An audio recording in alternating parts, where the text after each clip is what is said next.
Today's lecture will be, inshallah, informative and useful. I have just returned from a tour to Germany. First time I was visiting Germany as a tour. And so I wanted to explain to you the reality of Islam and Muslims in Germany. As you know, I do these types of series. We talked about Islam in Nordic countries, Islam in Australia, Islam in multiple places. The purpose is so that we broaden our horizons and benefit from their experiences. They benefit from us. We realize the problems and the positives and the negatives, and we feel a connection with our ummah across the globe. So a brief summary of this journey that I had, and also the reality of Islam in Germany. Germany, out of all of the superpowers of the 18th, 19th century, actually has a unique history. It was the only major superpower that did not colonize a Muslim land. Italy colonized a Muslim land. France colonized. England colonized. Germany did not colonize any Muslim land. In fact, Germany, generally speaking, was far more sympathetic to Islam and Muslims in the 17th, 18th, 19th century than the other superpowers. In fact, they were the ones who invented the term the Orient in order to kind of romanticize the Orient, meaning us Muslims, and to put us on a pedestal. Their most famous intellectual philosopher of the 17th century, Goethe, he actually has a book. If you know your Persian history, the Divan of Hafiz, right? So Goethe, who is the most famous German poet philosopher, wrote a book similar to the Divan of Hafiz, and he called it the East-West Divan.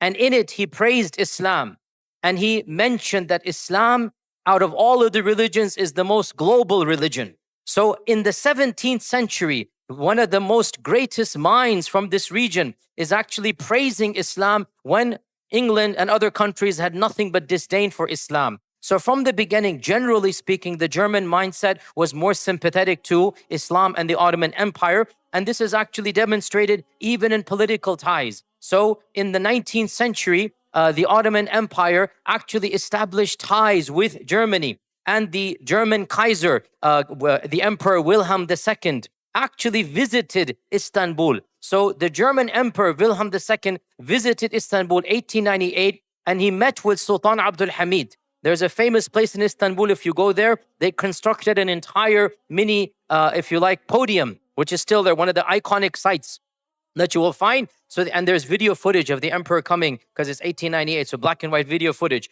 And he gave a lecture in which he said, Germany will remain an ally to the 300 million Muslims. Back then, Muslims were 300 million. He literally said, Germany will be your ally. These other superpowers, forget about them. We will be your helpers. And he established a strong tie with the Ottoman Sultan and Empire. And that is why German scholarship about Islam was always radically different than English scholarship. Perhaps some of you don't know this, but even when I went to do my PhD, I realized this very early on. The bulk of writings in the 17th, 18th, 19th century about Islam that are even a little bit positive, relatively speaking, are in the German language. And the English language did not have even anything equivalent. And the German Orientalists, back then they would be called Orientalists, were far ahead of their British equivalent. German scholarship on Islam left a mark in the Western Academy that we still feel to this day. On a personal note, when I was doing my PhD at Yale,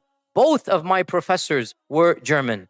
As you know, the Ivy Leagues hire the best professors. Both of my Islamic studies professors had studied in Germany, PhD in Germany, and they're brought to America because that level of scholarship, it is difficult to find over here. And they are accomplished scholars in their own fields. So German scholarship about Islamic studies has always been light years ahead. This isn't before the modern times. Now things have changed. But we're talking about until the 1950s. And in fact, when Nazi Germany came into power, many scholars of Islamic studies fled to Ottoman lands. And they took refuge in Ottoman lands. And some of them trained a new generation of Muslim scholars because they were now based in Istanbul and other regions. So Germany, therefore, has always had a slightly different relationship back in the past. And this is also demonstrated in their converts. A number of famous people from Germany converted to Islam. Of them, somebody by the name of Hugo Marcus. This is in World War II. You probably don't know his name. Maybe one day I'll give you a whole talk about him. Hugo Marcus, he converted and he went to the Ottoman side and he fought against his own people. He became an ally with the Muslim Ummah and he called himself Suleiman al-Franconi from Frank. Suleiman al-Franconi is a famous story about him. Maybe one day we'll mention that. But all of you know one convert from Germany. He has left a mark on the world 100 years ago, and that is Leopold Weiss, Muhammad Asad. Muhammad Asad, the famous person, all Pakistanis should know him. He was the first foreign minister, the first foreign minister of Pakistan, Muhammad Asad, because he took Pakistani citizenship, believe it or not, right? The German convert, he was born in the German lands, spoke German as his mother tongue. Of course, he's Austrian, Polish, German. You know, back then it's all one, but he's German. He's German. And he traveled in Arabia. He interacted with King Abdul Aziz, right? He, at the time, was a non-Muslim. He became very well known in Arabia. He converted to Islam in Arabia. He married a lady from Mecca. He married a lady from Mecca in Arabia. His son is a very famous professor in New York, Talal Asad. So Talal Asad is a famous anthropologist, one of the most famous in the world. His mother is a Makki, Saudi, and his father is a Jewish convert, because Muhammad Asad was a Jewish convert. One of the most interesting cases. Maybe one day we'll talk about Talal Asad, that's another case. Muhammad Asad then migrated to Pakistan. He took on Pakistani citizenship. He died in Pakistan. There are interviews that he has from Pakistan, because he died in 1981, 82. So there's interviews of Muhammad Asad, again, a German convert to Islam. So Germany has always had a very different relationship in this regard. As for German, the Muslims migrating to Germany, this too has a very unique history. After World War II, when Germany, of course, is completely demolished, when their male population is dwindling, so they open up a program. They call it guest workers, in the German term, guest workers. They want people to migrate. And because they have close ties with Turkish, Ottomans, they actually open the door for the Turks to come to Germany. This is a historic connection that they now open up the door. And so 1961, they want Turkish people to come and work because they need workers. They don't have workers. Factories don't have men. They needed people to run the businesses. They need people. So perhaps 1 million people came. That is a massive number. 1 million. Those 1 million, their descendants are now 5 million or something, 6 million. Like massive amounts. This is in the 60s. So in the 60s, Germany opened the door for Turkish Muslims to come.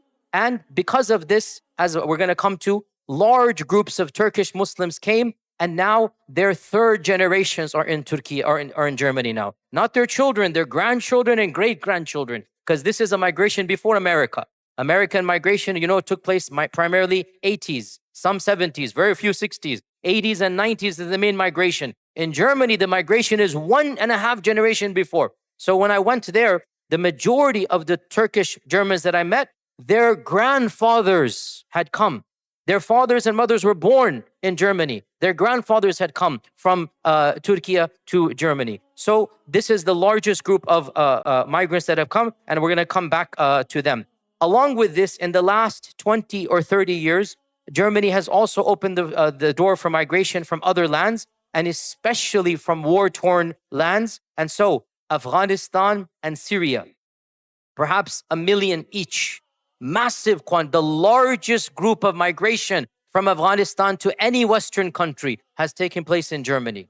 And the largest group of migration from Syria to any Western country has been Germany. And this is recent, i.e. the last 20 years, right? Since the war of the last 25 years, and especially Syria, the last 10 years. So you now have massive populations of these lands. You have smaller pockets as well. And that is, you have also North Africans, Moroccans, you have Bosnians, you have Pakistani Indians. We go everywhere, mashallah. But not like here.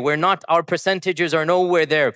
In the whole audience there were probably less than 5% of our ethnic background, right? So I did miss not having enough biryani when I go over there. Generally, I always make sure I have some biryani. So the Pakistani said, next time you come, we'll take you to our restaurants because there are not as many as the other groups over there.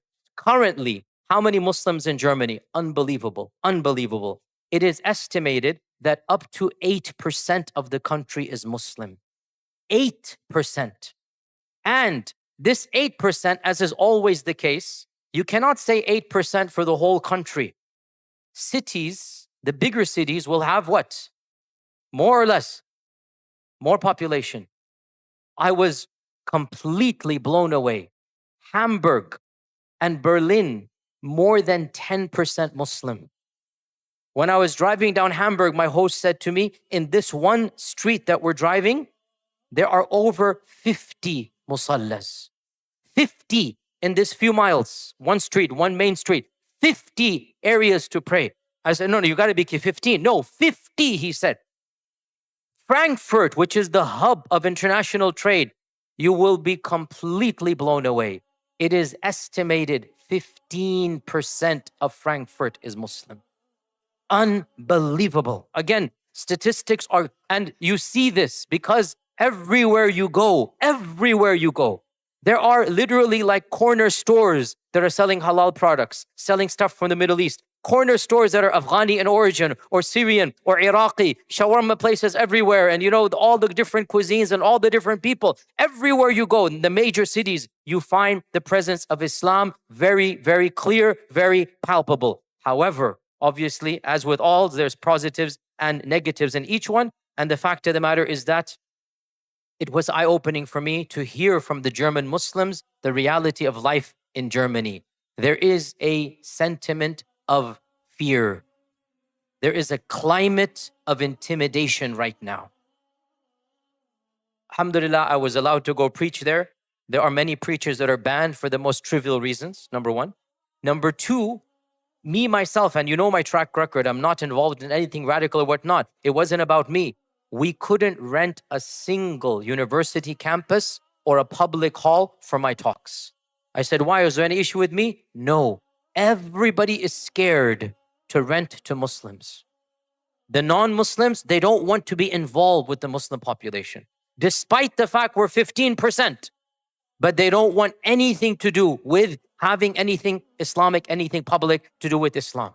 Why is this the case? Let us now deconstruct. And I say this with love and respect to my brothers and sisters in Germany. The goal is to benefit. There's no criticism here. We're all in this together. We want to help each other out. We want to make sure that we learn from you, you learn from us. The biggest impediment that I have seen, 60% of the Muslims are of Turkish origin, and the Turkish masajid are run directly from the government in Turkey. The construction, the imams, the climate, the khutbahs, it is as if you're in Turkey. And that community, 60%, is disconnected from the rest of the Muslim groups. They have their own. So in the audience that I came to, a few token Turkish brothers that are involved outside of their groups. Otherwise, I am not going to be in that 60%. And because these masajid are controlled literally by the Turkish government, literally, like there is a department, the Diyanet Center, which again, it's great they're doing it. I'm not criticizing that. But what's going to happen when the government is going to be directly involved in the masajid?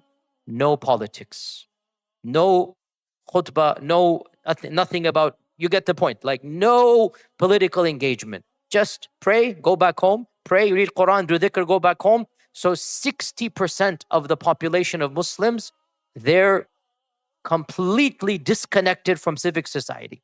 In fact, what is even more, like I need to say this a bit bluntly with love and respect, still that 60%, many of them don't even want to take German citizenship. They are not German citizens. There's a permanent green card category that this group has. And it's both ways. Members in the government as well don't want them to become citizens. And they themselves, many of them, are very happy because the version that they're being taught is their pride of their ancestry and whatnot. And so there's this limbo. You're neither here nor there because they're not living in Turkey permanently. They visit every few years. They speak the language fluently. This is, by the way, unique. I haven't seen any other country in Europe or in the Western world. The third generation is still speaking the language fluently. Only happen with them. Why? Because their communities are bubbles. Their communities are cut off from the rest of the society. So within their community, 100% Turkish. Khutbahs to this day, third generation Turkish. The whole ambience is Turkish, which is, I guess, fine culturally. But then what happens with that? You are not taught that you are German. You are not taught you should be a part of society, to do anything with society. It's literally, you come into the masjid, you are Islamic, you go outside, you forget about this reality. When you have this mindset, then what's going to happen, right? So the groups that invited me were the other masajid, because the government control, obviously I'm not from that land, so I'm not going to be in that system, right? So who invited me? The masajid that are from the more immigrant community, right? Those who came from Arab lands and some Pakistanis here, they're like that. They're the ones who were active in doing these types of durus and halaqat. So the main issue is that automatically that 15% we're talking about, more than half of them, they have nothing to do with politics, with the political system, with engagement in public, and they're simply living their lives. Another issue is that the large percentage, even of the other half, are absolute fresh immigrants 10, 15 years ago. 1.5 million or 2 million from Afghanistan and Syria in particular, these two countries. And they came when? 10, 15 years ago. So do you think they're going to speak fluent German? Do you think they're going to get the top-notch jobs? So then they are fresh immigrants. They are being discriminated against. They don't understand the system. They have come from war-torn zones. And obviously, they're living disconnected lives right now. But there is hope in their children. Some of their own children, now they're in university. They're the ones coming to my lectures. So we have a person, his father came from Syria. Another, his parents came from Afghanistan. The children of that batch, they are now, inshallah ta'ala, they're the ones. They were the main ones who are hosting me now, the children. But this leads me to point number 3. And this is something us American Muslims don't understand. Generally speaking, and I say this with love, trying to be factual, I'm not trying to be dismissive. Generally speaking, European Muslims socioeconomically are at a different status than American Muslims. Why? Because where did the visas come from in Europe?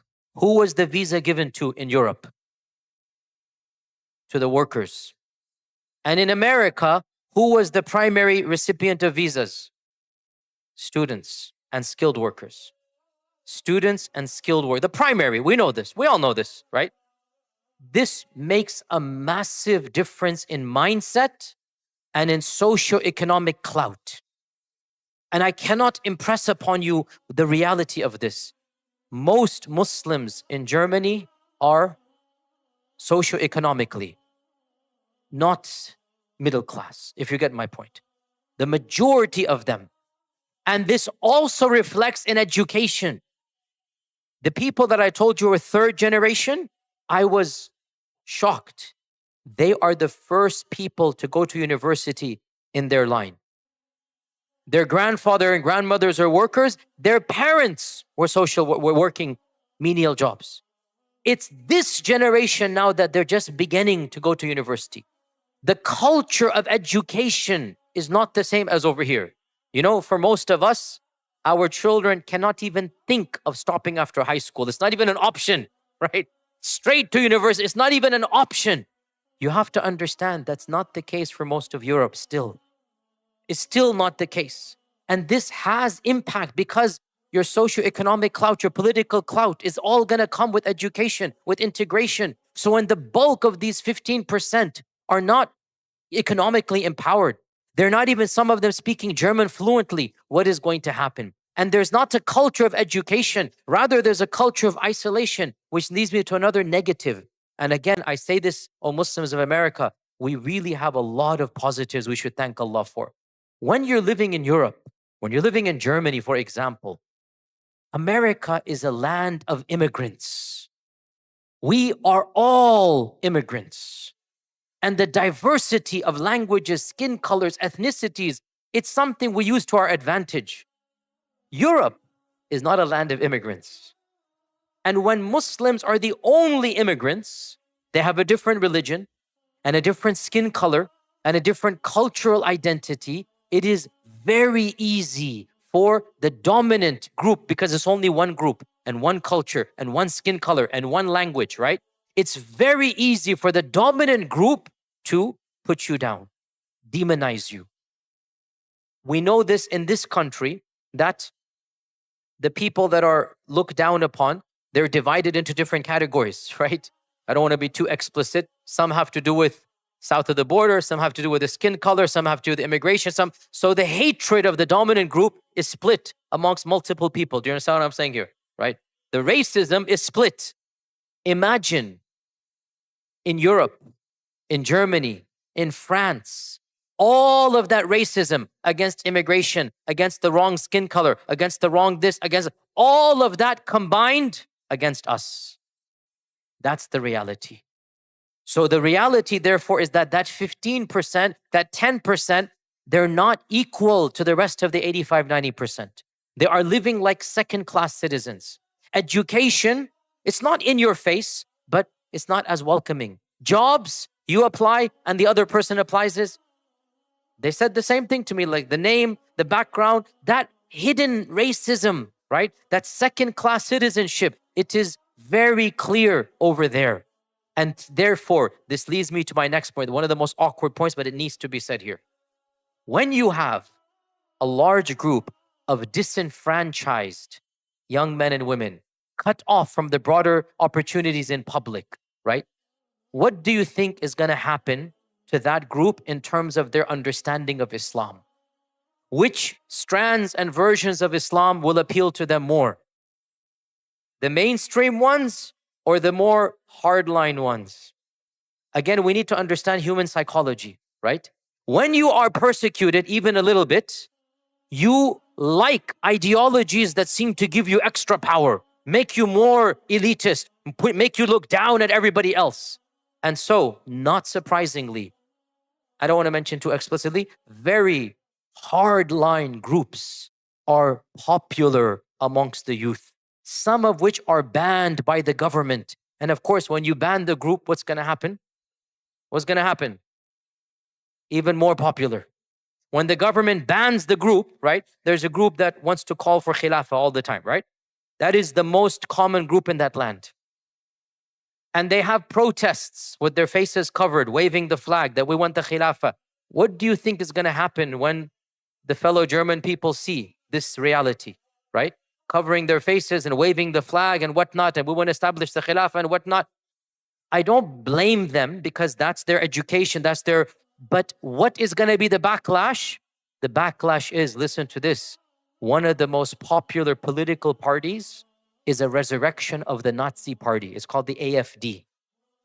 The AfD is now winning more and more elections. It is likely within a few years, it will be one of the largest parties. And they are a resurrection of Nazi party, but not against the other group, against us. And it's a two-way street. Because when that becomes more popular, the Muslims become even more, some of them become even more radical. That feeds into them, that feeds into their vicious loop. And this was very painful to me. I asked them, how many politicians? You have 15%. How many politicians are representing Muslim interests? They said 0 or maybe 1 out of all of us. I said, how is this possible? 15%, and you don't even have a single person. And they told me a few months ago, in this debacle of what's happening in the Middle East, a few months ago, a Muslim was running for office. I'm going to say this bluntly because it needs to be said here. We need to learn from this. Muslim was running, mashallah, votes coming, whatnot. They came to the masjid. This group basically stood outside the masjid, started protesting, giving flyers. It is haram to vote. This person's a kafir. He's running in a democratic election. وَمَنْ لَمْ يَحْكُمْ بِمَا أَنزَلَ اللَّهُ فَهُوَ الْكَافِرُونَ. And so they're running, and the police had to be called because they're causing a chaos outside the masjid I was at. They told me this happened a few weeks ago, that our Muslim candidate is running.